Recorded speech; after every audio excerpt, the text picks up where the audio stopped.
Let not your heart be troubled. You are listening to the Sean Hannity Radio Show podcast. You know, it's days like today that it's hard to know exactly where to start, and I guess the best place is always at the beginning.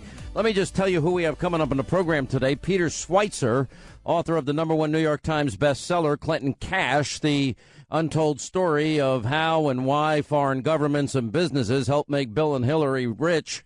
May come back to bite them. Fox News legal analyst Greg Jarrett, he'll weigh in on our top story I'm getting to in a second. Matt Gaetz of Florida is going to give us the congressional angle into all of this. James O'Keefe has an amazing video out today. Remember, yesterday he did the first in a series of undercover videos, second out this morning. It's been on the cover of the Drudge Report all day, and that is Twitter. Now, it's funny because Twitter said, well, the one guy James O'Keefe interviewed yesterday, that one person is acting on his own. Well, they got 8 more people today. And it's about shadow banning. For those of you who are not on Twitter, I'll explain as the program goes on today. And it basically comes down to blocking opposing viewpoints and also looking into people's personal direct message accounts. I mean, total, complete violations. There are a number of lawsuits now, Charles Johnson, one of them, that are out there against Twitter, and it's only the beginning. I think these social media outlets that don't put in protections for people that believe they have a right to privacy, they're going to be paying huge sums of money to settle these cases. There's a prediction I'm putting down now. You can put that on your marker. But our big story remains what we have now been telling you since yesterday, and that is Sarah Carter's breakthrough article and our own sourcing, which now confirms that this phony, fake news, Clinton bought and paid for Russian propaganda dossier with all that unconfirmed, salacious material was, in fact, used in some capacity to obtain FISA warrants to surveil members of the Trump campaign and the Trump transition, which, by the way, you understand how big a problem this is. That would mean that dossier was if used to obtain a FISA warrant, then it was fraud upon the Foreign Intelligence Surveillance Court. You know, as my buddy Greg Jarrett's been pointing out, a lawyer who is an officer of the court would be violating the law if they knowingly used false or deceptive documents to deceive the court. This is only the beginning in all of this. Now, this is only, according to my sources, the tip of the iceberg. There's so much coming probably by the end of next week that I'm told that it's stuff that I can't even imagine. It's so bad. Among the little tidbits that I'm getting is, you know, imagine this scenario. Hillary Clinton, you know, we find out it's her campaign, her money that is used to fund Fusion GPS that hires Christopher Steele. Now, every talking point Democrat's going to say, oh, wait a minute. There was a Republican that used Fusion GPS for Trump op research. Okay, but that was all prior to anything involving Christopher Steele. And Christopher Steele is the nexus here. But once Hillary's campaign began the process and took over the funding of Fusion GPS and their investigation into Donald Trump, they're the ones then that brought in this former MI6 agent, Christopher Steele. Now, whether Christopher Steele paid or didn't pay these Russia connections, it doesn't matter because Fusion GPS never even verified. It's all over this leaked Senator Dianne Feinstein interview. It's all over the place. And, you know, the fact that she leaked it, hang on one second, good or bad? That's a great question for an attorney, isn't it? Good or bad? It's what I deal with all day. All right. Anyway, so now you got, in other words, if Clinton pays for lies, salacious lies about an opposition candidate, which he did, and Hillary Clinton pays for salacious details on Donald Trump. All right. Now, that material that was never verified, because we now have the testimony of Glenn Simpson, thanks to Dianne Feinstein, who apparently was suffering from a cold. And Dianne Feinstein, oops, I shouldn't have made that mistake. Oh, I should have talked to Senator Grassley. Oh, I shouldn't have leaked it. Well, anyway, there's actually maybe a good thing she did. Did you take steps to verify the information? That question was asked in the hearing with Fusion GPS's Glenn Simpson. He did not take any steps to verify the now salacious lies that we know about. He said he simply trusted or believed the information because it was Christopher Steele, the British spy, that wrote the dossier, and he thought it was credible. So that was enough. It's like Michael Wolff's book, writing things about me and doesn't pick up a phone and ask me if it's true or not true. That is not journalism. And it even gets worse than that from there.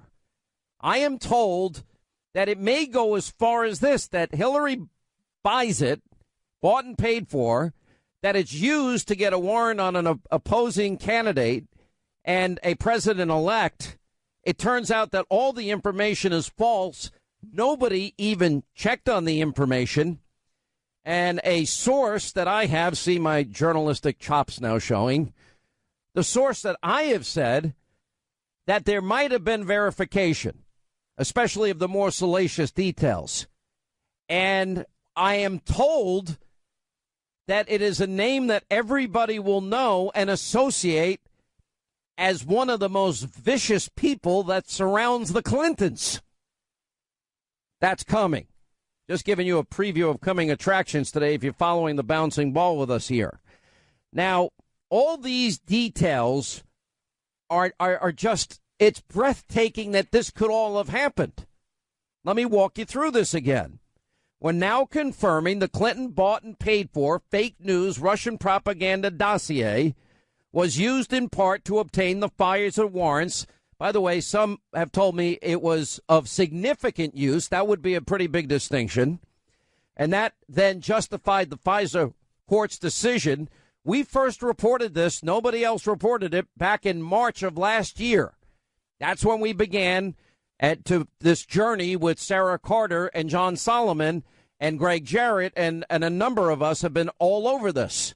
And there have been many people in the media that have never touched it because they have been fixated and focused on their phony, false narrative where we have no evidence and no proof. I was told yesterday, Hannity, not only are you over the target, he goes, a person that knows, you are going to be proven so right. And when compared to everybody else in the media, they will be proven so wrong on levels you can't even begin to imagine. A very good source told me yesterday.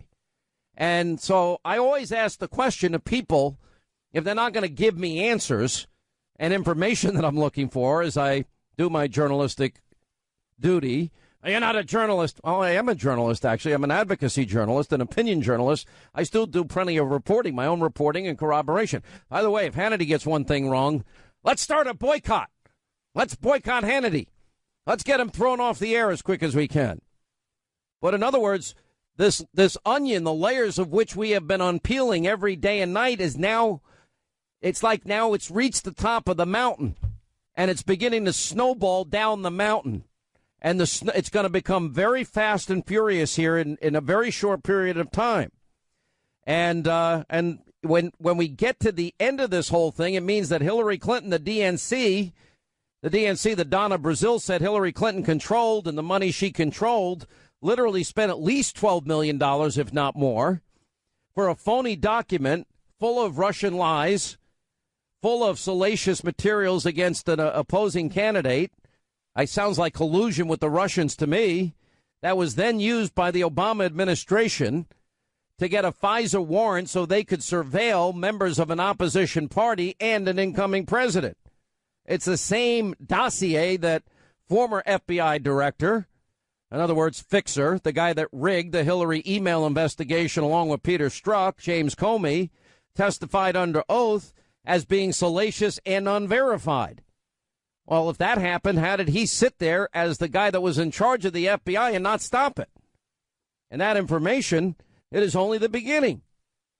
This is now the beginning of a journey where we are going to discover crimes that have been committed at people at the highest levels of our government, within the Justice Department, within the State Department, within the FBI, and many, many others.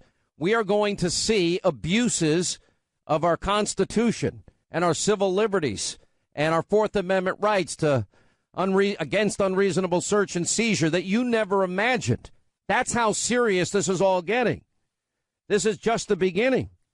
And we have more shocking information that shows that there was systemic FISA abuse out there, that this is not the only incident, and this goes way beyond this one incident, and that we really do have a Russian scandal, and it's not what the media has been spoon-feeding the American public for a year. The dossier used to target an opposition party and criminalize, as we had in the open, Alan Dershowitz saying, political differences. Now, why nobody in the, quote, media cares at all or one whit about this, that's their problem. And the fact that they're going to be proven so wrong is their problem also. You've got to understand this is unprecedented in the history of this country. You need to understand this profoundly, that we are now on the precipice of one of the largest abuses of power in American history.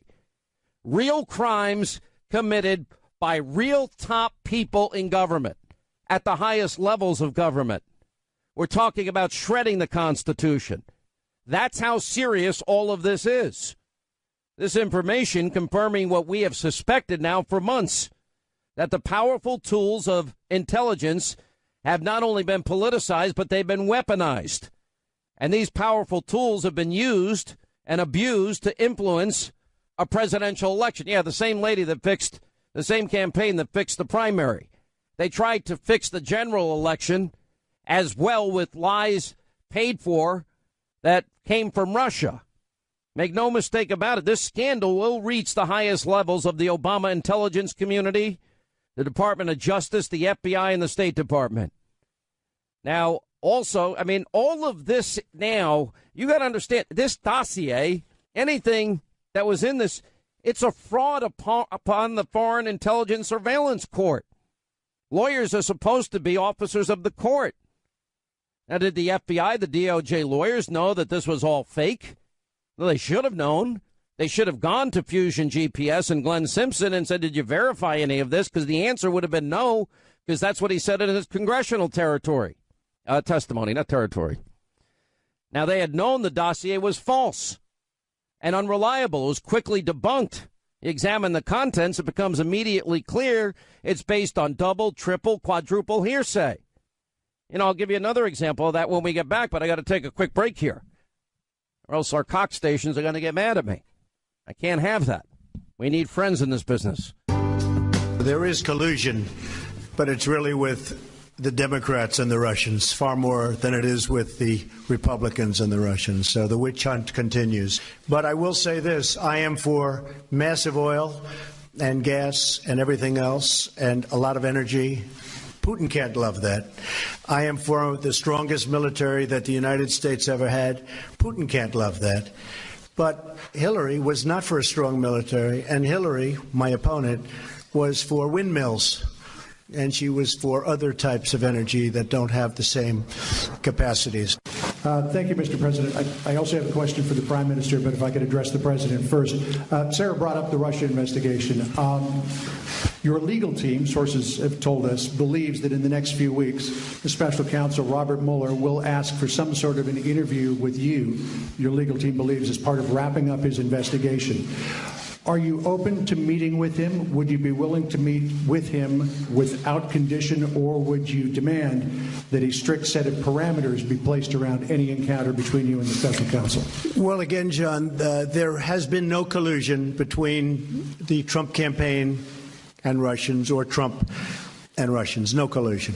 When I watch you interviewing all the people leaving their committees, I mean, the Democrats are all running for office and they're trying to say this, that, but bottom line, they all say there's no collusion. And there is no collusion. And when you talk about interviews, Hillary Clinton had an interview where she wasn't sworn in. She wasn't given the oath. They didn't take notes. They didn't record. And it was done on the 4th of July weekend.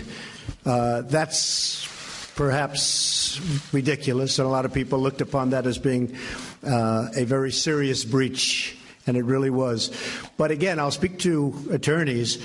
I can only say this. There was absolutely no collusion. Everybody knows it. Every committee. I've been in office now for 11 months. For 11 months, they've had this phony cloud over this administration, over our government, and it has hurt our government. It does hurt our government. It's a Democrat hoax that was brought up as an excuse for losing an election that, frankly, the Democrats should have won because they have such a tremendous advantage in the Electoral College. So it was brought up for that reason. But it has been determined that there is no collusion, and by virtually everybody. So we'll see what happens. But Mr. Clapper then went on to say that, to his knowledge, there was no evidence of collusion between members of the Trump campaign and the Russians. We did not conclude any evidence in our report. And when I say our report, that is the NSA, FBI, and CIA, with my office, the Director of National Intelligence, that had any reflection of collusion between the members of the Trump campaign and the Russians. There was no evidence of that in our report. Was Mr. Clapper wrong when he said that? I think he's right about characterizing the report, which you all have read. All right, 25 till the top of the hour, 800-941-SEAN if you want to be a part of the program. We've got so much other news we're going to get to today. Project Veritas and James O'Keefe out with a brand new undercover video about Twitter. This is the second in a series. You know, Twitter says, well, this is one rogue individual yesterday. Well, now we got 8 more rogue individuals. Pretty interesting. So it begins to create a pattern of deceit, doesn't it? We'll play it for you. We'll show you on TV tonight. Matt Gaetz, Greg Jarrett, and Peter Schweitzer over this whole Fusion GPS, dossier now being used for a FISA court warrant. And this is only the tip of the iceberg. That's the amazing part in all of this. And there's going to be one more unbelievable development after another. The DNC Clinton campaign-funded dossier obtaining warrants to look into opposition candidates and transition teams. Wow. Welcome to America. And the stuff that I know is beginning to shake out in this, there is a lot of corrupt people involved. Yeah, all you people around the Clintons that were there during the Clinton presidency, yeah, you're going to be hearing names from your past. And it shouldn't shock or surprise anybody. You got Dianne Feinstein. Maybe she did us a favor, Sneaky Diane, as Trump calls her, for leaking the Trump dossier testimony, because all it does is verify everything we've been saying about it. As GPS Fusion, they did nothing.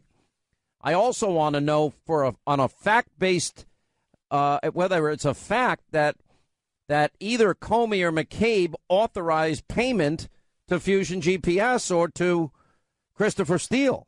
That's going to be an interesting allegation. And the funny thing is Michael Cohen, Trump's attorney over at Trump Tower, he's now suing BuzzFeed, Fusion GPS, for defamation over the dossier. And I'm beginning to think, in light of these new developments, that there's a good chance a lot of this may, in fact, turn out to be true. I mean, how great would that be in terms of a boomerang? By the way, it is true. Fusion GPS admitted they used John McCain to pass the anti-Trump dossier to Obama-era intel agencies. And the co-founder, on the Trump dossier, Steele doesn't sell baloney. Apparently he does. And this phony dossier, what else was it used for? You understand everything with the Clintons, the fix is in. Now think about this. We now know through Donna Brazil's book, the fix was in. Bernie Sanders had no shot. The fact that some of you are not more outraged about that is unbelievable to me. We learned something that nobody else in the media talks about, which I think is a big deal.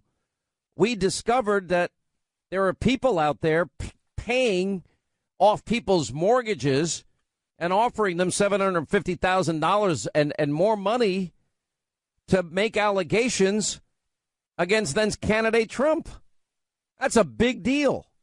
If you're paying people huge sums of money to say things in a time frame that you don't even have time to vet before an election. All of this is about elections here. All of this is about obtaining power. Then Hillary funds the salacious, phony Russian propaganda dossier. Well, why did she do that? Because she wanted to influence the American people in her direction. In other words, she wanted the fix in as it relates to the general election, just like the fix was in the primary against Bernie Sanders.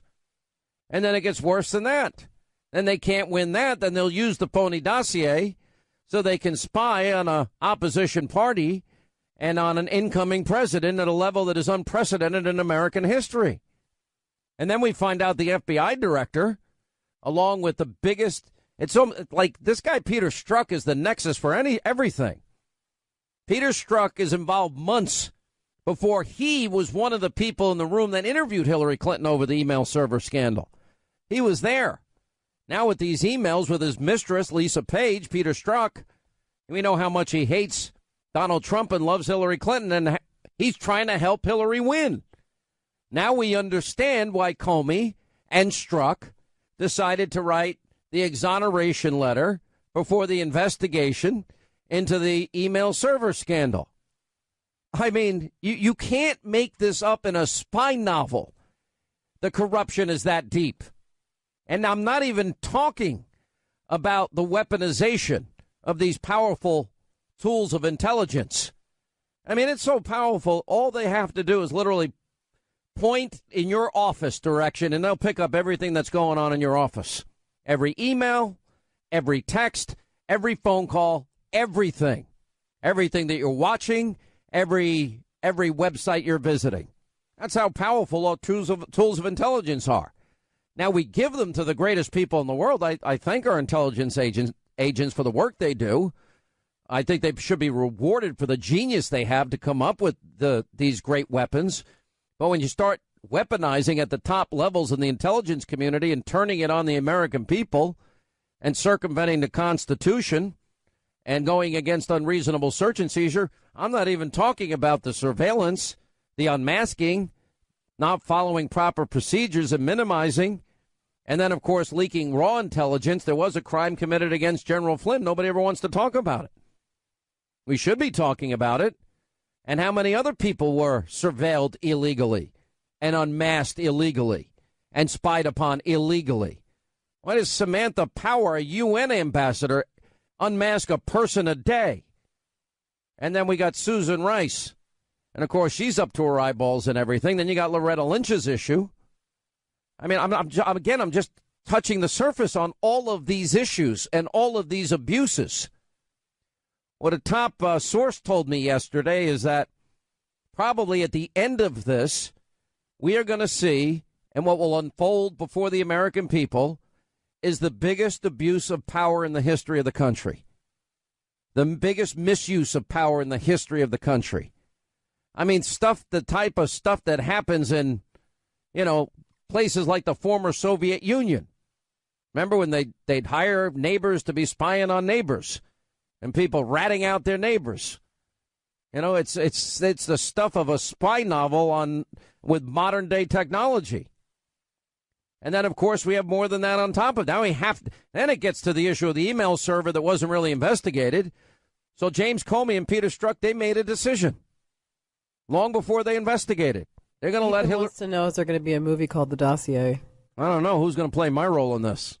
Welcome will. You're already a movie star. I'm not a movie star. You should produce it.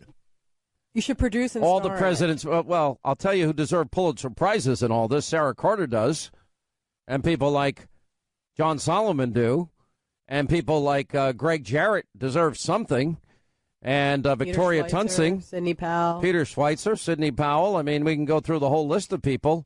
I'm just the conduit for all of this, with the biggest bullseye on his forehead than anybody else at this particular time, according to sources. It's not a joke, but it's funny. Who would have thunk it? My parents are looking down from heaven and saying, "What the hell did we create here?" Well, what were we thinking? We should have stopped at 3. That's what they're saying. Don't say that, Sean. Oh no, that's what they're. Oh my God, that's horrible. They're saying he lost his mind. He won't stop. He won't. He's like a dog on a bone with this issue. They were officers of the court. They saw criminals. You're they were a far good people. cry. You were an improvement based upon that. I stand on their shoulders, but probably the weight is too heavy for them at this point. Oh my God! Even if they have angel's wings. Poor Hugh. Oh God, my father, he wouldn't be able to live through this. He'd be like, "What are you doing?" Because it's time to retire. Get out of the business. All right, and again, she got away with it. And then now all of a sudden we get to revisit, now that they wanted Hillary to be the candidate. So Peter Strzok hates Trump, loves Hillary, and they made it possible by fixing the email server investigation, which is the most obvious in terms of crimes being committed. I mean, it was obvious that when she put the email server in a mom and pop shop bathroom closet and then said, I deleted 33,000 subpoenaed emails. Oh, and just to make good measure, I decided to acid wash it and use this thing called Bleach Bit just to make sure there's no remnants of any of those emails. And then on top of that, they destroy any device where the emails may have made it to. You know, the original incarnation of the letter that Comey was drafting with Strzok, not only did they have the legal standard of gross negligence, but they also had in there that classified top secret and special access program information was obtained by foreign intelligence agents. Well, that's what we reported a long time ago at Fox, 5 of them. That would probably be Iran. Let's see. Let's go through our list of who knows. Could it have been an Islamic terrorist group? We certainly got to believe Iran, North Korea, maybe China. You know, I can only guess who the other ones are. Maybe Pakistan. I don't know. But they had access to everything Hillary had. So she gets to delete them all. She gets caught in lie after lie. And then she has her fixers come in, James Comey and Peter Strzok, and they rigged the investigation. Just like the primary was rigged, just like the dossier was designed to rig the general election. The investigation was rigged. Everything with the Clintons is rigged. This is a crime family. And on top of that, I haven't even gotten into Loretta Lynch and, what do you think that meeting on the tarmac was about? That was about rigging that investigation on another level. We cover all our bases. No, it was about grandchildren. Yeah, grandchildren for 40 minutes. Have any of. Yeah, we'll talk about our grandchildren. And even then, and Comey let it all happen. Then we got Uranium One. 18 months before CFIUS, the 9 agencies of which Eric Holder, Hillary are all a part of, Robert Mueller was the FBI director. And Robert Mueller, he knew about Vladimir Putin's ambitions to get a foothold into the uranium market in America. He knew that to get that foothold, they had people in the United States, Russian agents, bribing, extorting, using kickbacks and money laundering to get there. He did nothing to stop it. Then Hillary's agency is one of course, she didn't do it. She didn't know about it. Sure, we'll cover that up. Eric Holder, too. We'll cover that up. Then, of course, we give 20% of America's uranium. We don't have enough uranium. We need to import uranium. Well, it never left the United States. That turned out to be a lie, too. Went to Canada, went to Europe, and we believe it went to Asia. Well, there goes some of our, precious uranium. Did it make its way into the hands of mullahs in Iran? Maybe Obama packed it with the plane loads of cash and other currencies. Who knows with these people? And, of course, all the money that's kicked back to the Clinton Foundation. Robert Mueller could have stopped it in the beginning. Why didn't he? And then you got Mueller's team of corrupt Democrats.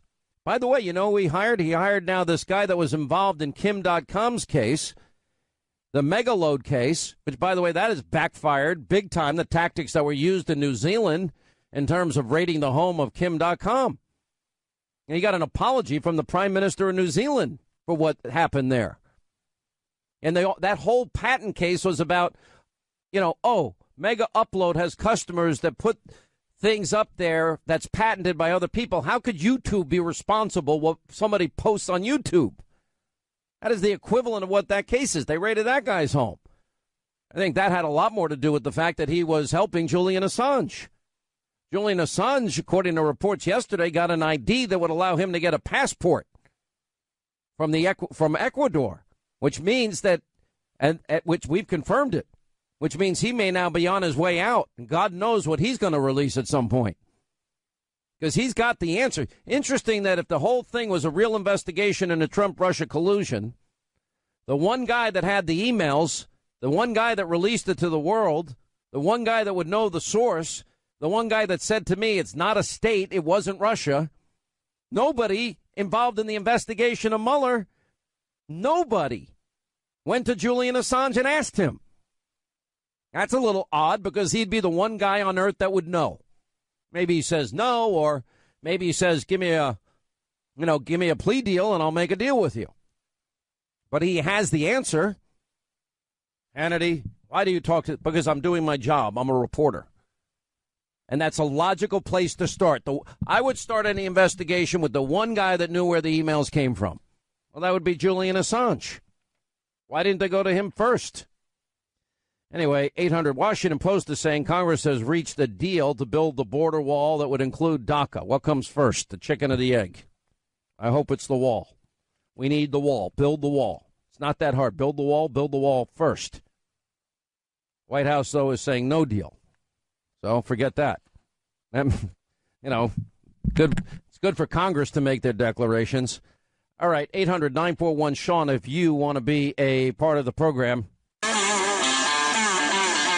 All right, a lot coming up today as we have a big, busy breaking news day. We'll get right back to our top story, and that is, was the Fusion GPS Hillary bought and paid for phony Russian dossier? Was that used as the foundation for, or used in a capacity to get a FISA warrant against a candidate and an incoming president? We've got a lot of people to check in with, not the least is Greg Jarrett, Peter Schweitzer, and Congressman Matt Gaetz. Also, James O'Keefe. New breaking video, Twitter shadow banning, blocking opposing views. This will take your breath away. Straight ahead.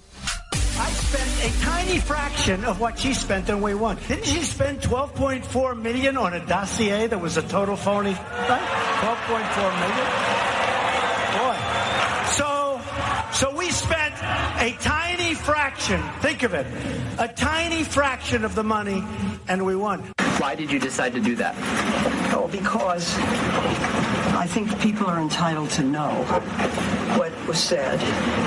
And the lawyers also wanted it released. I see no problem with releasing it. But Senator Feinstein, Senator Grassley says you jeopardize their ability to get certain witnesses like Kushner. Your reaction? Oh, I don't think so. That's been difficult in any event. Senator Grassley has criticized your leaking of the GPS Fusion transcript. The one thing I regret is that I didn't have a chance to talk to him before. And I've looked for him. I want to apologize for that, and I will apologize for it. But we were written to by the lawyers of the company asking that it be released. And the reason, of course, is because it has been used by rumor and innuendo and falsity so much that the time came for people to see exactly what was said. And I think in these hearings, more should be released than held back. Because when you hold something back, it gives all of the people that have an axe to grind an opportunity to grind that axe to a fine edge, and they do. But if the facts are out, then that isn't a problem. What about GPS's bank records? I gotta go. These are bank records should be released as well. Thank you, Mr. President. I also have a question for the Prime Minister, but if I could address the President first. Sarah brought up the Russia investigation. Your legal team, sources have told us, believes that in the next few weeks, the special counsel, Robert Mueller, will ask for some sort of an interview with you, your legal team believes, as part of wrapping up his investigation. Are you open to meeting with him? Would you be willing to meet with him without condition, or would you demand that a strict set of parameters be placed around any encounter between you and the special counsel? Well, again, John, there has been no collusion between the Trump campaign and Russians, or Trump and Russians. No collusion. When I watch you interviewing all the people leaving their committees, I mean, the Democrats are all running for office and they're trying to say this, that, but bottom line, they all say there's no collusion. And there is no collusion. And when you talk about interviews, Hillary Clinton had an interview where she wasn't sworn in. She wasn't given the oath. They didn't take notes. They didn't record. And it was done on the 4th of July weekend. That's perhaps ridiculous, and a lot of people looked upon that as being a very serious breach, and it really was. But again, I'll speak to attorneys. I can only say this: there was absolutely no collusion. Everybody knows it. Every committee. I've been in office now for 11 months. For 11 months, they've had this phony cloud over this administration, over our government, and it has hurt our government. It does hurt our government. It's a Democrat hoax that was brought up as an excuse for losing an election that, frankly, the Democrats should have won because they have such a tremendous advantage in the Electoral College. So it was brought up for that reason. But it has been determined that there is no collusion, and by virtually everybody. So we'll see what happens. All right, two big issues that we are following today as it relates to the phony Russia investigation. Dianne Feinstein, you heard her leaking the entire transcript of the Fusion GPS guys. But she had a cold and she didn't know what she was doing, but she's going to apologize for it. Let not your heart be troubled there. I wonder if a Republican did it, if they'd get the same pass as she is apparently getting.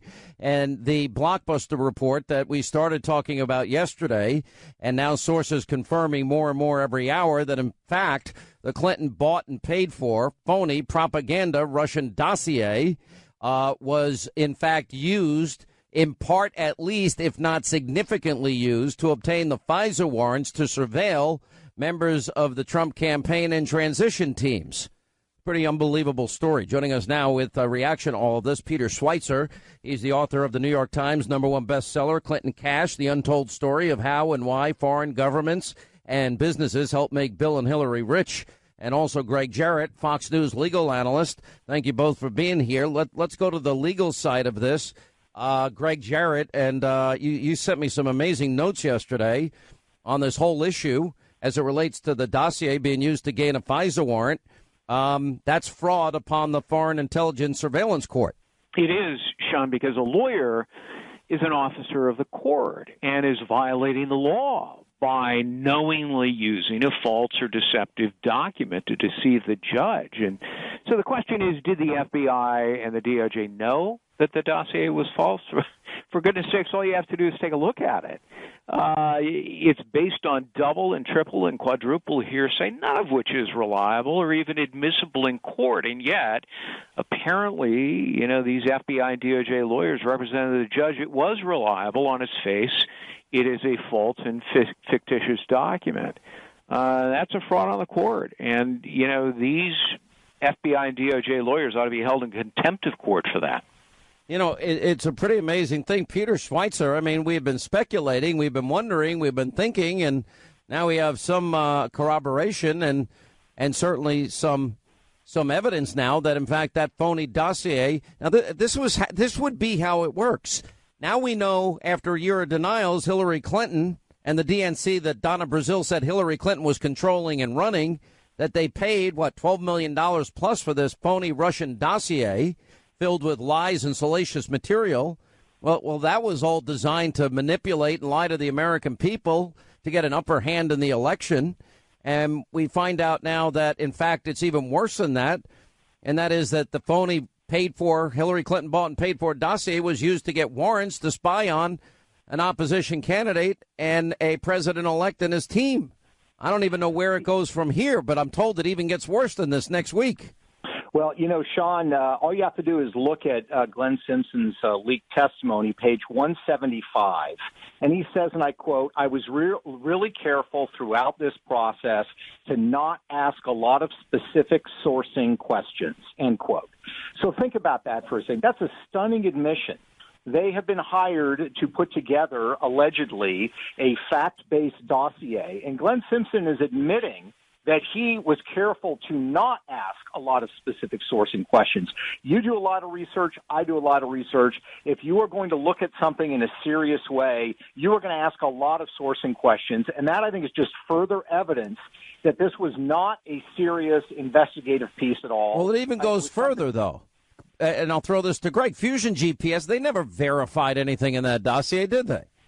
No, page 147, the first time Glenn Simpson is asked, question, did you take steps to verify any of the information? He hems and haws for 3 full pages and eventually says, no, he didn't. The only reason that he thought the dossier had merit was because, quote, Christopher Steele had a good reputation, end of quote. That's it. That's all he did. All right, so then what we're talking about here is if he doesn't have any direct evidence of Trump-Russian collusion, and he does not, and he formed an opinion or impression that Russians were, interested in making friends with Republicans. I actually thought yesterday that there was a good point that was made by the president himself. I don't think Vladimir Putin wanted the military buildup and the tough confrontational talk of Donald Trump on the world stage. I think he'd rather have it to himself. like he did with Barack Obama and, just tell Vladimir I'll have more flexibility after the election. And I also don't think that he, like Donald Trump talking about and has now followed through on, America's move towards energy independence. That's the lifeblood of their economy, and now they've got the biggest competitor they ever dreamed of. Well, I think that's right, Sean. This Russia hysteria has triggered a greater vigilance in the United States. I would say that it's needed in the sense that I don't trust Vladimir Putin. But the bottom line is that to sort of plant that this was a sophisticated Russian plot to get Donald Trump elected not only is not supported by the facts, but it's completely backfired in the end result, because what you're getting from Trump is a far more hawkish position on a number of levels, energy independence, for example, that's damaging to Russia, than you would have got to Hillary Clinton. And just to further underlie the role that Steele played in this, if you go through the testimony, the thing that stands out, Sean, is that not only did Simpson have opinions on Trump, he had opinions on the Hillary Clinton email investigation. And in his testimony, he talks about the fact that he can't believe that the FBI is considering in October reopening the investigation, that this is political manipulation. At some point, they cut off communications with the FBI because of concern. And that, to me, just speaks that his role in all of this was what? It was to do the bidding of his client, which was the Hillary Clinton campaign, whether it was the Russian dossier or whether it was trying to undermine any kind of Clinton investigation by the FBI as well. All right, let me move on from that point of this, because I think we've been lied to again by the news media, which has been regurgitating the same lie, and that is that Papadopoulos was the one that actually triggered the Trump-Russia investigation. Now, Greg, I spent an awful lot of time around the campaign, and I knew everybody that was working on the campaign. I don't remember anybody by the name of Papadopoulos on the campaign. I might have met him. I have no idea if I met him. I never remember talking to this guy, never heard of him from anybody of significance. But anyway, the New York Times has been, pushing the idea that, in fact, it was Papadopoulos who mouthed off to an Australian diplomat that heard the Russians had dirt on Clinton. And as you pointed out in a pretty funny note to me last night, that would be quadruple hearsay, which would never trigger a criminal investigation, because a guy in Russia tells a guy in London who tells Papadopoulos, who tells an Australian diplomat, who tells the FBI. Come on. That's funny. You're right. Look, no FBI official in his right mind who would think that would justify a criminal probe of anybody, much less a presidential nominee. And so I think the New York Times is simply being used by people probably within the FBI and the DOJ. They're trying to justify the original Trump-Russia investigation that launched the first week of July of 2016. They know that the dossier was the reason they launched it, this fake fabrication, but they went to the New York Times, and they're trying to use the New York Times to give an excuse that makes no sense. I will take a break. We'll come back with Peter Schweitzer and Greg Jarrett. We'll get to your calls coming up. We got a busy day here on the program, as we will also be checking in with Matt Gaetz of Florida. He's been doing a lot of digging on all of these questions. James O'Keefe and his new Project Veritas video, and also much more coming up as our debate on immigration. But as we continue with Peter Schweitzer, author of the best-selling book Clinton Cash, and Fox News legal analyst, and our friend Greg Jarrett is with us. So if, in fact, the phony Clinton DNC paid for Russian propaganda debunked salacious dossier was used for a FISA warrant, Greg Jarrett, and that information was false, and a court was lied to or given false information, what would that mean for any, quote, evidence or any information that they may have received as a result of a warrant that never should have happened? Under the law, all of that gets thrown out. It can't be used for any All of it? All of it, yeah. Is there a chance that impacts General Flynn? It arguably could, depending upon whether they were using a FISA warrant based on the dossier to obtain information on him, which was used against him, to threaten him with charges and provoke a plea. Quite honestly, if I were Flynn's lawyers, I'd go back to the judge and say, we have discovered new and compelling evidence that all of the information the FBI was using against our client was illegally obtained, fruit of the poisonous tree, can't be used. We withdraw our plea. And I take Unbelievable. it from there. Peter Schweitzer will give you another shot at this. What do you think? Well, I think, look, they were trying to accomplish a couple of things, Sean. One was it was a form of political warfare. You know, there had been these issues that had been raised in the media about Trump and wanting to do deals in Russia back in 2009, and they wanted to try to force the hand of the FBI so they could leak that Trump was under FBI investigation. And to that extent, the Steele dossier achieved that political purpose. It's a massive manipulation of our political system, not like anything I've seen in modern American political history. The legal issues, I think Greg has laid out clearly, but you have the political ones, which is, where do we go now? When you have an FBI that was this easily steered to investigate a presidential candidate based on third hearsay evidence, as Greg laid out, it raises a real question about the integrity of the FBI and when it comes to sensitive investigations in the future. And it's just not very promising. I think it argues for cleaning house and really trying to figure out how we can change the process where if something like this legitimate were to happen in the future involving some future candidate or some other national security issue, it could be handled a lot better than this one was. Unbelievable information. We got to thank you both, and we'll see you both on Hannity tonight. Lara Logan of 60 Minutes joins us tonight. We'll explain that and much more coming up. 800-941-SEAN is our toll-free telephone number. We'll continue. And you've been doing this for a long time, and you know that all kinds of, in effect, dossiers come across the desks of investigators and intel agencies, law enforcement agencies, and politicians, and people who cover them. And they're not made public because their contents are unverified, sometimes unverifiable, and they're defamatory. And so, you see a lot of stuff that you don't pass on because you don't know if it's true, and the words hang in the air. You libel someone, in effect, so you don't run it. But you did run this because it was Trump. Your inbox and mine, as you say, are full of all sorts of would-be dossiers, of tips, of allegations, of claims. They are not full of documents that are being briefed to the President of the United States, to the President-elect of the United States, being fought over in an intense tug-of-war by intelligence officials. That, for instance, imagine covering the week that we just had, right? Imagine covering the Simpsons testimony to the Intelligence Committee, the battle between Feinstein and Grassley, in a situation in which you were not allowed to, in which you had no idea what they were fighting about. I mean, I just think that it's hard, that Americans would have a lot of trouble understanding the last year without this document. But you're making a retroactive argument. I mean, I guess I would argue this was true at the time. The dossier was a piece of dark matter that was pulling the FBI, that was pulling Harry Reid. And but it's important to understand what those guys are doing. That's the point, is that we now have the context for it, and we didn't then. We knew then. A lot of it wasn't. I didn't read it read it on BuzzFeed. I didn't know this was part of a Hillary Clinton Oppo operation that she took up from a Republican, anti-Trump Republican donor operation. We didn't know the extent to which Steele apparently had gotten some of this information from Russian intelligence and shady Russian sources. There's a lot we didn't know. So I guess here's the point. So you're arguing, well, okay, it's at the center of the news, so we were right a year ago to run it. And I'm actually not even attacking you for running it. I would just like you to acknowledge that partisanship played a role.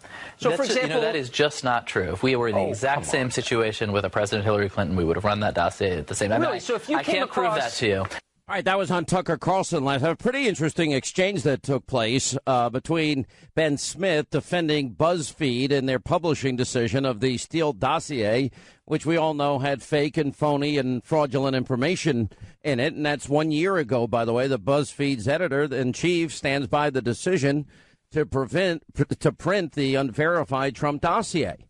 Anyway, joining us now to discuss this and so much more, there's so many questions that he wants answered, is Matt Gaetz of Florida, member of the Freedom Caucus. And, Matt, welcome back to the program. Good to be back on, Sean. And the important context for so many of these issues is that this is what Russia does around the world. They go and make things up about people running for office, and then they use that to discredit the institution of democracy. But the real story here is that Russia's willing partner was inevitably the Democratic National Committee. And as a consequence of some of the revelations in the Simpson testimony, it appears that the FBI was using some of the same tactics that Russia uses around the world. I mean, we had Peter Strzok, who was, communicating with his mistress, Lisa Page, about leaking information, from this dossier, from other things to the Wall Street Journal. And it just shows that the real collusion here was not with the Trump campaign. All right, let's go to, because there's so many unanswered questions. Is there one single thing that we now know about this dossier a year later? And in other words, was any one thing proven from that phony Hillary Clinton DNC paid dossier? Not a thing. And, the left, they love to go back and forth on Comey. They think Comey's a hero when he says something bad about the president. But when Comey says that this dossier was salacious and unverified, all of a sudden Democrats don't want to take his word for it. So there's nothing in this that we would say we could verify based on anything. The trouble is the FBI won't tell us whether or not they used this campaign document as an intelligence document. That should trouble all of us. Okay, but it's even more important than that. And I spoke to 3 separate sources yesterday that when the Department of Justice late last week finally agreed to give information to the House Intelligence Committee, now I'm getting varying degrees in terms of how much the dossier played as it relates to, what role did the dossier play in acquiring the FISA warrant. Some people said it played a significant role, and others say it just played a role, but everybody says that dossier was used to get that FISA warrant.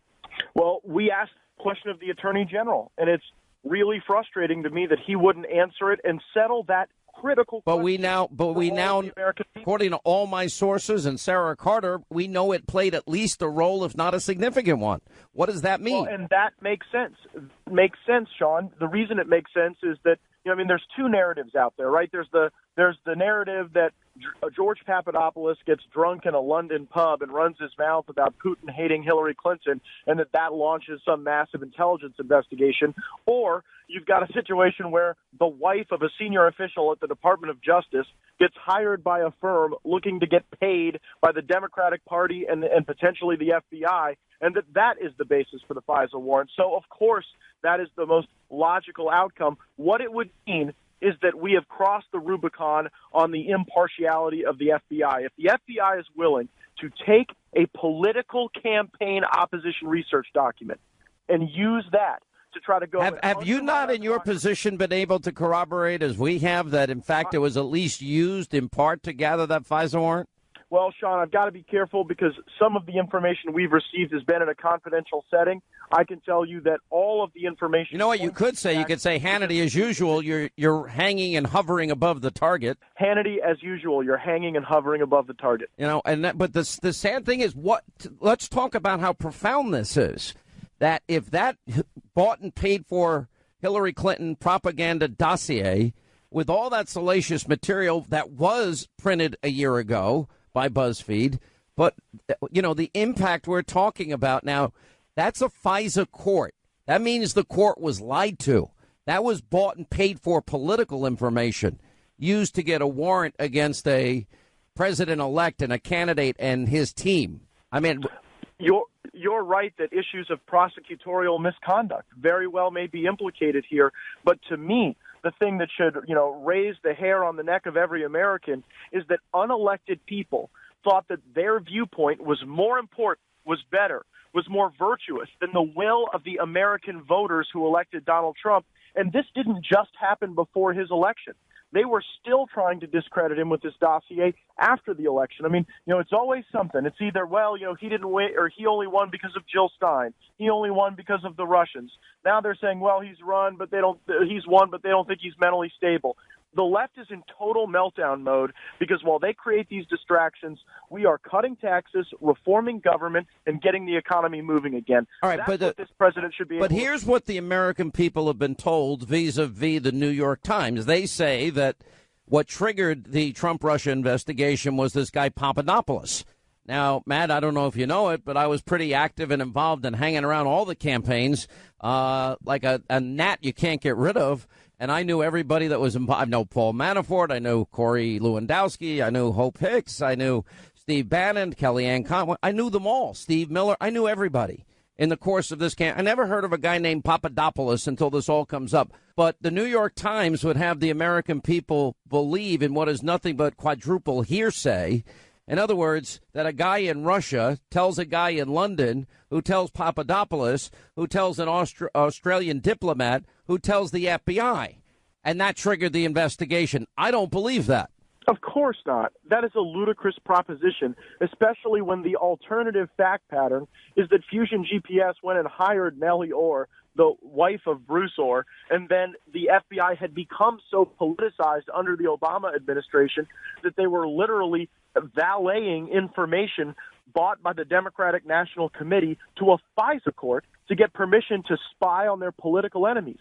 That's what we're talking about, and it's the biggest scandal in the 2016 election. All right, let's move on because we don't know which was given more weight, but it's certainly, I think, the Australian ambassador story, that would never meet the smell. Do you understand that if we go for hearsay, that is not admissible in any court? In other words, no FBI official in their right mind would ever justify a criminal probe of anyone based on that type of hearsay. And more importantly, what is the status of the judiciary investigation into the text messages? Doesn't everything seem to connect to Peter Strzok and his mistress girlfriend? It really does, and it's just not a coincidence that Peter Strzok is central to the Hillary Clinton investigation and then migrates over to persecute Donald Trump while he is bringing with him not only a sense of bias, but an action plan. He was going to be the insurance policy. He was going to be the James Bond that was going to save America from Donald Trump by leaking information and going and curating lies about the president. It's truly despicable that he was able to undermine our democracy in such a critical way, both in the Hillary Clinton investigation and in the Donald Trump investigation. The Judiciary Committee is involved in taking sworn testimony. As you know, we interviewed Andrew McCabe.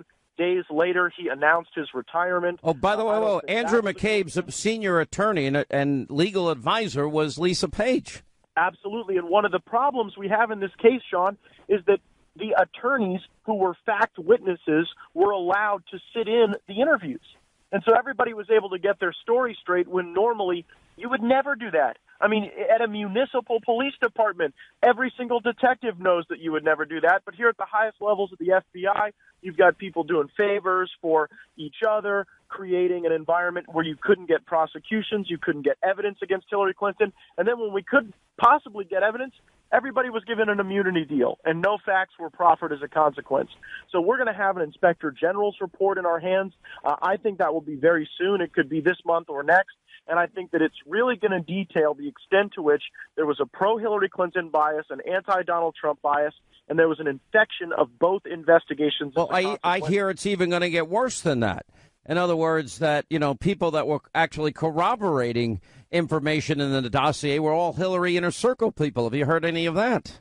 Well, frankly, I haven't heard of a single piece of credible corroboration. All right, then let me ask you this. If James Comey and Peter Strzok are writing an exoneration of Hillary on the email server scandal, months before they ever even interview the main people involved in the case, including Hillary and 17 other prominent people, doesn't that sound to you like a rigged investigation by Strzok and Comey? And that's when they changed the word from the legal standard gross negligence. Is that a rigged investigation? Sounds rigged to me. Well, it's completely rigged. Hillary Clinton was never in any jeopardy of facing consequences as a result of her conduct. Any other American who had mishandled classified information would have had a different process and a different outcome. But Hillary Clinton got a special process, and she got a special outcome, and that is what has undermined the rule of law. And it's just indicative of the extent to which, during the Obama administration, the highest levels of our government at Justice and at the FBI were infected with political bias. All right, stay right there. We'll come back. Matt Gaetz is with us, Freedom Caucus member, and he's asking all the right questions. It really comes down to the Freedom Caucus basically doing all of Congress's work, it seems, sadly. 800-941-SEAN is our toll-free telephone number if you want to be a part of the program. James O'Keefe, this is an explosive development. His new undercover video showing Twitter's shadow banning, blocking opposing views. We'll get into that. We'll show you that video tonight on Hannity. All right, as we continue with Congressman Gaetz, as he's been pushing hard for some of these answers about this dossier, which apparently now was used in part, at least, to get the FISA warrant against, then candidate and then President-elect Donald Trump. All right, so now that we know that it played a role, And now we saw Dianne Feinstein leaking as she did. And then we've got Michael Cohen, the attorney, former attorney for the president at Trump Tower. Now he's suing BuzzFeed and Fusion GPS over defamation. When is the public ever going to get to see this? Do we ever get to see the truth? Well, we need to, Sean, and one of the concerns I've had is that too many of the interviews and examinations of witnesses have been behind closed doors with members of Congress.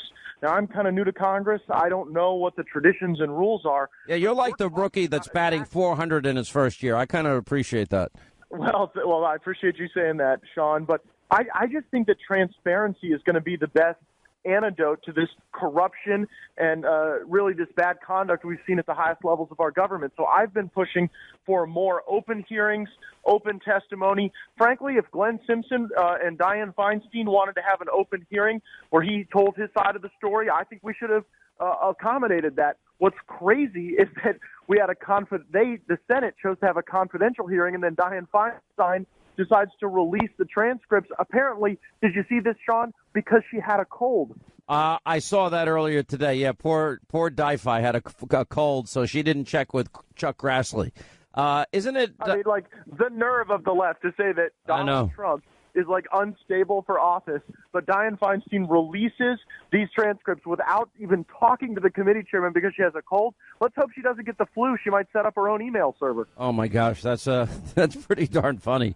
All right, I think we're going to get a lot of news on this in the next week, so I'm keeping focused. I hope you guys in Congress, the few of you that are doing your job, stay focused on it. Matt Gaetz, appreciate it. Thanks for being with us. An explosive new undercover video from James O'Keefe of Project Veritas showing Twitter shadow banning, which is blocking opposing views.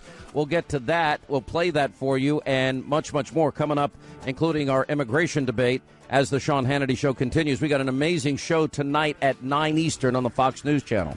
All right, so here is part 2 of Project Veritas, and James O'Keefe is going to join us on the other side of it. By the way, glad you are with us. News Roundup Information Overload Hour. And what is he's describing here, 8 new people, former current employees of Twitter, involved in what is known as shadow banning or blocking opposing views. Listen to this undercover tape. Let's say it was a pro-Trump thing, and I am anti-Trump. I was like, I banned this whole account. It'll go to you. And then it's at your discretion. And if you're anti-Trump, you're like, oh, you know what? Mo was right. Let it go. Narai's job at Twitter was to review content flagged as harmful, offensive, or in violation of Twitter policy, and ban it if it was. Content review is an integral part of any social media platform. But as Narai describes, it is highly susceptible to abuse. On stuff like that, it was more discretion on your viewpoint. I guess your how you felt about a particular matter. Oh, so it wasn't automated. It was a user in services person would deem it pro-Trump and take it down. Example, if it was, they said, this is pro-Trump, I don't want it because, it offends me, this, that. I say, I ban this whole thing, and it goes over, and you're like, oh, you know what? I don't like it too. You know what? Mo's right. Let's go. That's it. You're like, Mo's right. Let's carry on. What's next? Keep it coming. Yeah, bring me another one to take down. Yeah. So I flag something that's going to go by you. Correct. And then, you look at it, you're like, oh, hey, this is pro-Trump. And this might be like, oh, I don't like it. Yeah, So on the reverse of that, they would just let a lot of the, I guess, left-leaning or liberal stuff to go through unchecked. It come through check, and then I'll be like, oh, you know what? This is okay. Let it go. Narai suggests Twitter's content review is more than a safeguard against hate speech. It's a tool used to promote a political agenda. You made the comment that, Twitter maybe wouldn't, verbally say some things that they, wanted to put in their company policy, but they were kind of unwritten rules as far as the content that they would allow or disallow. A lot of unwritten rules, and being that we're in San Francisco, we're in California, very blue state, you have to be, as a company, you can't really say it because it'll make you look bad, but behind closed doors, a lot of stuff was like, hey, you have to do this way, or something like that. It was never written, it was more said. One strategy is to shadow ban so that you have ultimate control. The idea of the shadow ban is that you ban someone, but they don't know they've been banned because they keep posting, but no one sees their content. So they just think that no one's engaging with their content, when in reality no one's seeing it. Shadow banning is a way of blocking users from a social media platform without notifying them. Tweets from a shadow banned user still appear to their followers, but don't show up in search results or anywhere else on Twitter. It's an effective way of deterring Nigerian scammers and other online fraudsters. But if abused, shadow banning is dangerous. You just sort of turn off all of the features for them. So, like, they still see everything. It's all there. You can like it, you can favorite it, or you can, like, retweet or whatever. But at the end of the day, no one else interacts with no one else sees what you're doing. So all that data is just thrown away. It's risky, though. Why is it risky? Because people will figure that shit out and be like, it's a lot of bad press if people figure out that you're shadow banning them. It's like unethical in some way, so I don't know. In the past, people have been really, really pissed off about that, and even people who haven't been shadow banned have called it like a really terrible thing to do. So yeah, it's a risky strategy.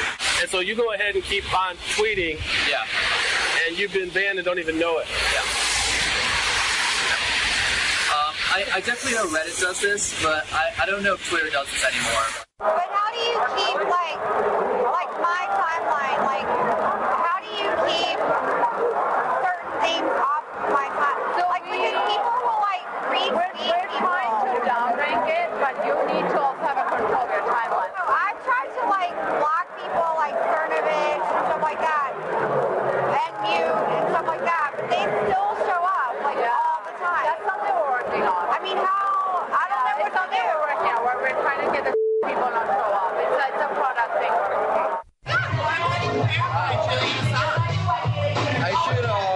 I should ask about this. Yeah, it's a really good point. Pranay Singh is an engineer for Twitter's direct messaging team. Why did they take his account down? I didn't know we did that. Yeah, his account went down, like, for a while. Oh, it might be the U.S. government pressure. What? Yeah, they do that. They do? Yeah. Why? Because they don't like people messing with their politics. And he got a lot of people. Wow. He said the U.S. government would have done that. Would have asked Twitter to do it. Oh, yeah.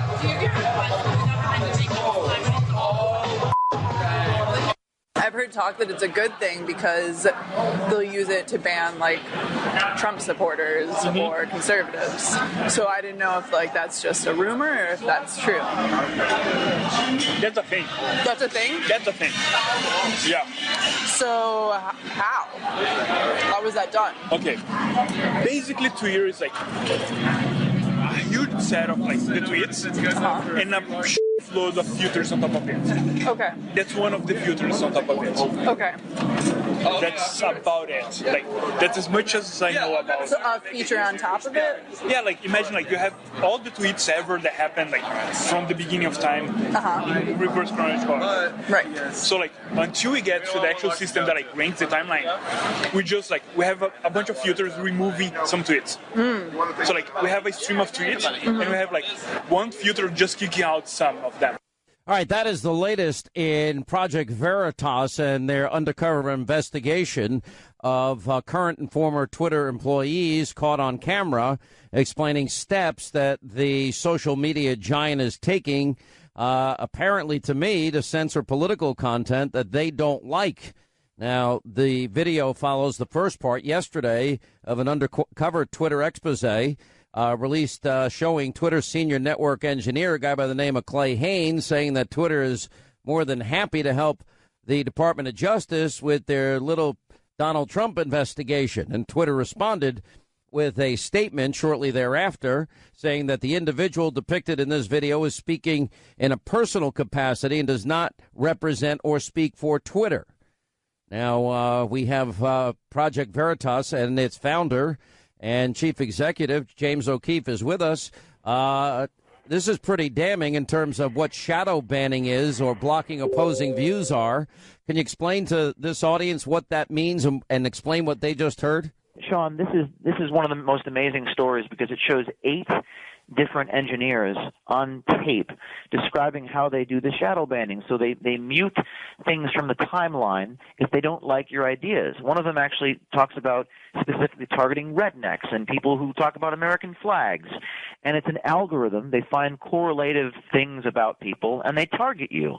And they speak flippantly and they speak candidly. And it's yesterday it was one guy, now there's 8 people. So it's really one of the most amazing pieces of video we've ever done. And then at the end of the tape, one of the engineers says they want to, quote, ban a way of talking. What is your response to what Twitter said yesterday?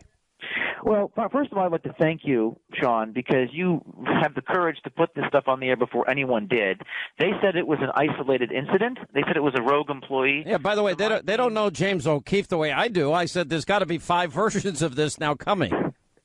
I was actually laughing when they responded. Yes, I saw I saw on TV last night that you put the statement up. They said it was a guy who doesn't speak for Twitter.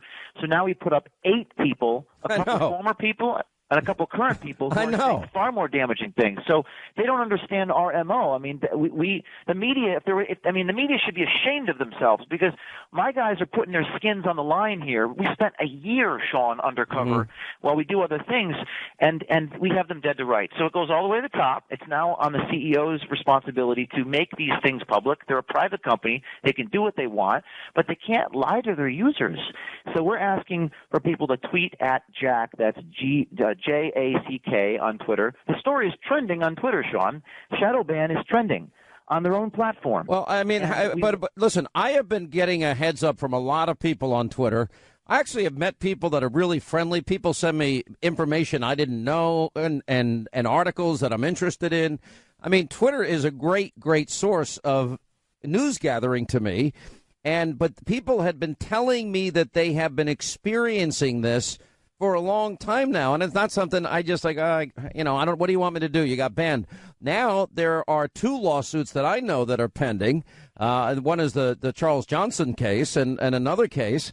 And I think what's going to happen here, I actually believe that your tapes are going to be pivotal in those upcoming suits. I mean, I've spoken with James Damore, who's suing Google. I've spoken with Dennis Prager, who's suing YouTube. Everything they're alleging in these lawsuits, they're saying on the tape. And I hate to let the tape speak for itself, but the policy manager, this is not a low-level person, Alinda Hassan, from the Trust and Safety Council, explains, quote, we're trying to downrank people to not show up, quote, we're working on that right now. Another guy says that it's at our discretion to ban pro-Trump things. Another guy says they targeted Julian Assange. The government put pressure on them. The United States government put pressure on them to target people with moderate ideas. We're not talking about white supremacy here. Let me ask you, is anything coming tomorrow? Yes. Shocking. This is so big now that I almost might want to wait till Monday because I think they're going to respond. But and I'll say this exclusively on your show about what's coming, about the direct messages and about the things that people, husbands and wives say to each other. We have these engineers on tape talking about how they use that information against individuals personally, and it's really bad. It's so inflammatory. Some of these things that it's just unbelievable. But we got to let these 8 employees' comments simmer. And Sean, I think a lot of people are going to ask why. And I say that, this is the new town square. Yeah, it is. A place where people can, if they take away our rights to, Google and YouTube, and where are we going to go? I mean, where are we going to express ourselves? Well, I know that is it Gab, the next one, but anyway, I got to run. James O'Keefe, we'll be looking forward to the next installment. We'll have more on it tonight on Hannity, and we always appreciate you sharing your hard work and your time. We really thank you for it. Thank you, Sean, for being a friend and an ally in this fight. Yeah, because I believe in truth and what you're doing. I love how the media, they can do all this, but James O'Keefe, if he does it, somehow it's sinister. Hey, look, here is another piece of what we've been playing. Project Veritas, James O'Keefe, their undercover video about Twitter and shadow banning and blocking opposing views. Just go to a random tweet and just look at the followers. They'll all be like guns, God, America, with the American flag and the cross. Yeah, no one really. Like who says that? Who talks like that? It's for sure a God. Really? Yeah. Or a redneck.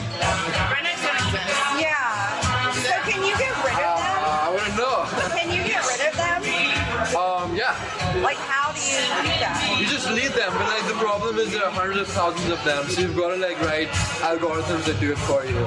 Pranay Singh described how one Twitter algorithm removes users they believe to be bots, Russian bots. How do you know if it's a bot and not a normal person? Oh, you use machine learning. It's like an algorithm that you write where like you can like look for things, right?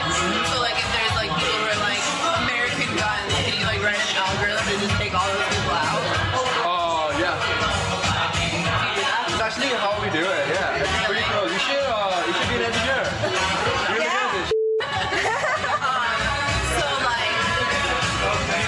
So can you just write them against like, so like say someone has like Trump in the name, like, or like conservative or like America first. Yeah. Can you just like write algorithms? Are you sure you're not a programmer? That's usually how you do it.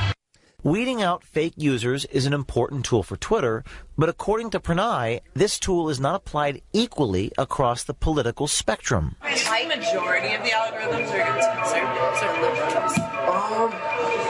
I would say the majority of it are for Republicans, because they're all from Russia and they wanted Trump to win. So you'd mostly just get rid of conservatives? I knew that, yeah, it was in Russia. This secret project you're working on is going to help people communicate better? That's the goal. So what I'm working on, this is the goal of what I'm working on. Okay. Ultimately, the goal of what I'm working on is going to make it so that everything in Twitter is dynamic. This is Twitter software engineer Stephen Pierre. He told our undercover journalist about a secret project involving machine learning. In the tech world, machine learning refers to algorithms that teach themselves how to solve problems, eliminating the need for human input. It may sound like something out of a Stanley Kubrick movie, but machine learning is all too real, and it's about to take over your social media feed. Every single conversation is going to be rated by a machine, and the machine is going to say whether or not it's a positive thing or a negative thing. And whether it's positive or negative, that's nothing to do with the content. So more it's like if somebody's being aggressive or not, right? Somebody's like just cursing at somebody like, oh, whatever. They might have a point, or they'll just like vanish. So is it going to like essentially ban certain mindsets and or people who could be negative?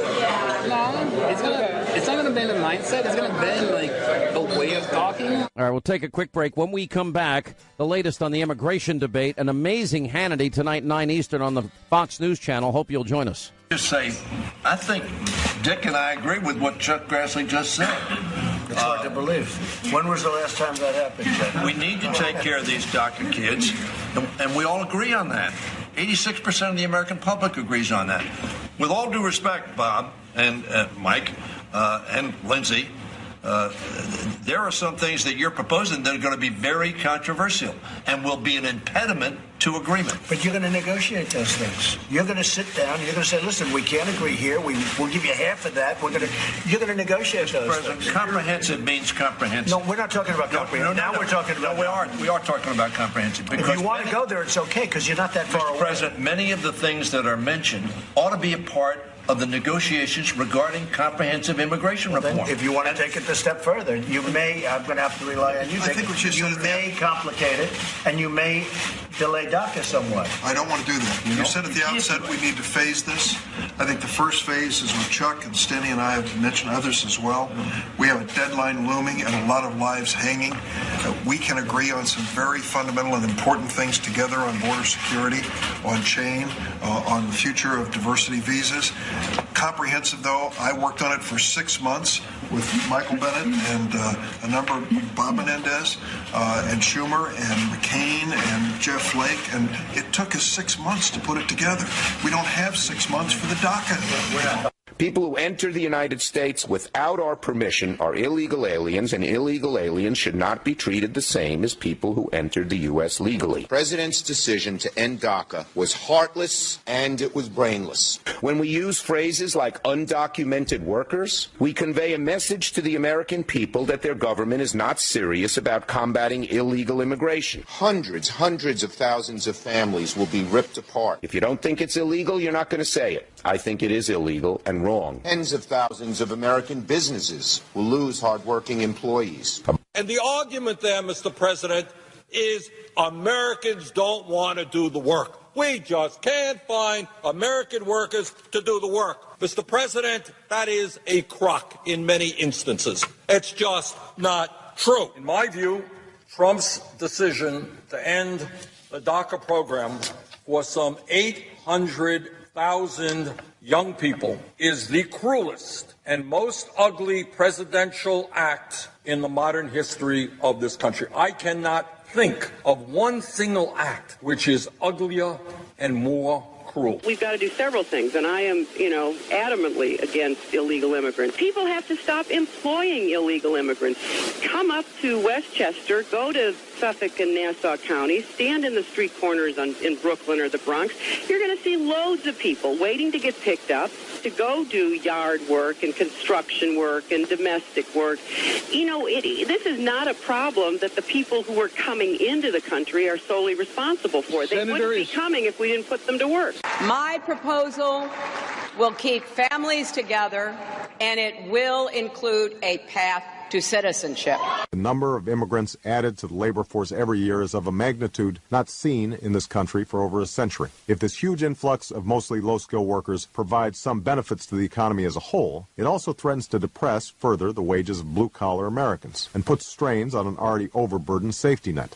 Immigrants aren't the principal reason wages haven't gone up. All right, there you have. Well, hypocrisy, by the way. That was only 5 years ago. A lot of those comments were being made by top Democrats. They sound like Donald Trump today. But now, if you don't support their position, which is what we've always known they wanted, which is full-on amnesty. Anyway, we have a lot on the table here. Joining us is Jessica Vaughn. She is the Director of Policy Studies at the Center for Immigration Studies. Stephen Camarata, also of the Center for Immigration Studies. And Dino Scaros is with us, presidential historian, practiced, taught, and wrote about the immigration laws, and author of Stop Calling Them Immigrants. Welcome all three of you to the program. We appreciate you being with us. Thank you. Well, thanks for having me. Thank you. Throwback Thursday there. Yeah, exactly. Stephen, let me start with you because you give out a lot of good statistics that I want to get into, but the issues at hand are the following. The president wants the wall. The president even wants it done, if possible, in a year and under budget. I know the president well. When he says it, he means it. I know we've been promised the wall in 2006 and 13, but I do believe he's the guy that's going to get it done. That also, the chain migration issue appears to be one that he's won, and the visa lottery will go away. And in exchange, there's going to be DACA, which has angered a lot of conservatives. I don't even think we should discuss anything else until the wall is built. But what does your studies now prove? Well, I think when it comes to DACA, we might want to do it and actually make that trade. Remember, you can see it as a package, right? Because if we have an amnesty, you encourage more illegal immigration. So enforcement, including at the border, will deter that. And you don't want the people who get the amnesty to then be able to sponsor their relatives, particularly their parents, who are the ones who caused the problem in the first place. And so ending chain migration helps cut that down. But if we do that, we have to recognize that DACA population is not that well-skilled. The Congressional Budget Office put out some estimates looking at all the taxes they're likely to pay once legalized and all the services they're likely to use, and it's negative $26 billion over the first 10 years. And there's a simple reason for that. Only about 7% have a 4-year college degree, maybe another 8% have a 2-year college degree. The rest don't even have a college degree, including a full third who look like they didn't even graduate high school. And again, we're talking about adults. So it's a low-skilled population. So if we do make the deal the president wants, which I think you could make a good argument, we just have to be honest with the American people. No, because we always get the tax, you always get the spending increase. You never get the tax cut. You always get the amnesty, the consideration. You never get the wall built. We've been promised this wall. That's what happened in 2006, 2013. When the president first began his run for that office, Jessica, he talked about the disproportionate amount of crime that some illegal immigrants are responsible for. Has he been proven right or wrong? Oh, I think that the studies that have been released, the statistics released by the Justice Department, certainly confirm what the president knew from talking to law enforcement officials and what Americans see in their communities, that there is a serious public safety problem when we don't enforce our immigration laws, particularly in the interior of the country, with sanctuary policies and criminal aliens being released. That's absolutely true, and that's why some people are concerned about a deal that has an amnesty immediately without some improvements to immigration enforcement, because those problems are urgent and of concern to Americans. And so, that's why, the bill that's been put forward by the House by Representatives Goodlatte, Labrador, and a couple others that deal more seriously with the enforcement problems that we have and would shore that up without actually offering an immediate amnesty for people with DACA. Dino, shouldn't anything else? I mean, I think as part of any deal, look, and this is just the fact. There are many Republicans that want DACA. And that's just like the Republicans that said repeal, replace. They didn't mean repeal and replace. As we discovered, they'd vote 65 times in the House, and then when they had the opportunity to actually do it and do it the right way, they wanted no part of it, just like 7 senators voted a complete repeal on Obamacare. But then when it would have mattered 2 years later, they were all against it. So a lot of these Republicans are just full of crap. But with that said, if the president gets chain migration, an end to that, an end to the visa lottery program, building the wall first, and yet DACA is delayed till after it's built, is that a good or a bad deal? It is a good deal if you well, first of all, speaking to what Stephen and Jessica said, the reason I called my book Stop Calling Them Immigrants is because we need to stop calling them immigrants. If they are here illegally, unauthorized, without documentation, they can't be immigrants. They are PHIs, persons here illegally. The reason the open borderists want to call them immigrants is so they can lump them into a big category and then through sleight of hand give us false statistics which are glowing about actual immigrants but not about PHIs. Now, the main problem, which is what everybody should be focusing on, is on sanctuary cities, because that is a bigger problem than DACA. The fact that we have mayors of American cities directly violating Section 274 of the Immigration and Nationality Act violates the Supremacy Clause and gives Donald Trump the authority to federalize those cities' police departments, just like President Eisenhower did in 1957 when the governor of Arkansas refused to enforce Brown versus Board of Education.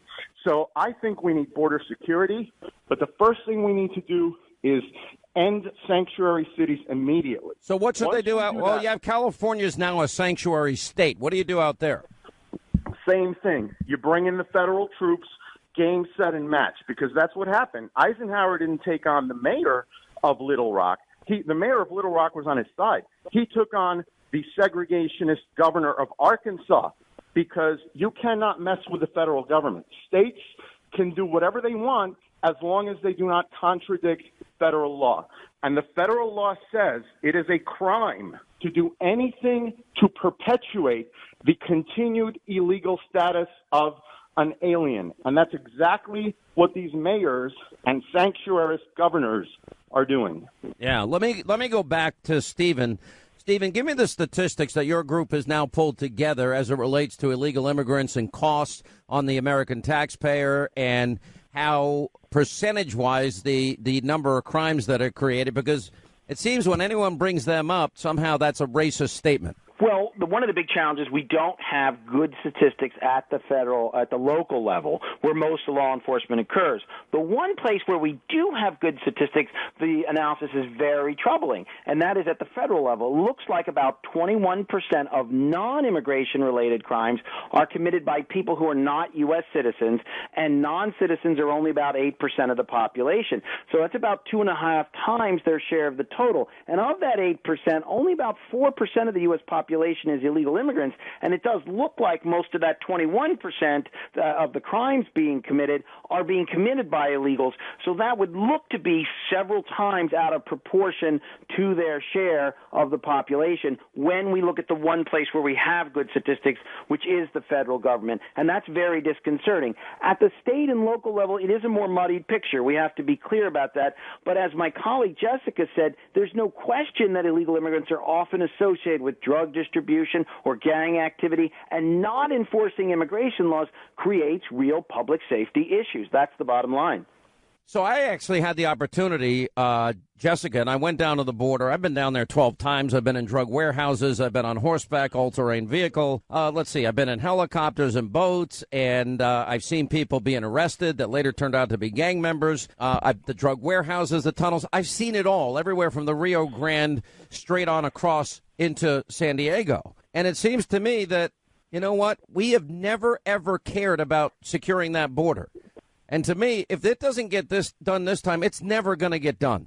I agree with you, and that's you've just stated the rationale for the wall and other kinds of barriers and infrastructure at the border. It's true; it's causing problems far from the border, and it's a necessary piece of it, really should happen before any amnesty, if possible. But we have an opportunity now with the expiration of DACA to get some legislation done, and the president has made it clear that border security has to be a part of that deal. But there's much more that has to be done. No matter what we do at the border, it's all going to be undermined as long as people can get here illegally and someone will employ them. And only about maybe half or more of illegal immigrants are coming over the border. Lots of them are overstaying visas as well. So that's another reason why that interior enforcement is so important. And that's one aspect of enforcement that's been turned around by the Trump administration. And they are taking enforcement seriously and removing more people. But there's some, Congress needs to get into the act as well and fix some of the problems in immigration law and provide the ICE and other enforcement agencies with more money and make it possible for local jurisdictions to cooperate and to crack down on sanctuaries. All of that needs to be done as well. So, it's not like all the problems are going to be fixed by this DACA deal that they come up with, assuming that it's going to be worth signing. Thanks, all of you, for being with us. We'll have more on this tonight on Hannity. Also, Lara Logan from 60 Minutes and CBS will join us tonight, and we'll have the latest with Sarah Carter and her breaking investigation. Yeah, in fact, that phony dossier was used in part to get that FISA warrant against Trump and his team. Nobody else in the media seems to be paying any attention. One of the biggest breaking news stories of all time. All right, that's going to wrap things up for today. An amazing Hannity tonight, 9 Eastern on the Fox News Channel. All right, the fake news dossier timeline, also the dossier being used to get the FISA warrant. I'm not going to want to miss any of the. Sarah Carter, Greg Jarrett, Peter Schweitzer, Jason Chaffetz tonight. Also, the latest on media bias, Joe Concha, Ari Fleischer. We'll have the latest on the Iranian deal to sanction or not. By the way, Lara Logan of 60 Minutes will join us, 9 Eastern, Hannity, Fox News.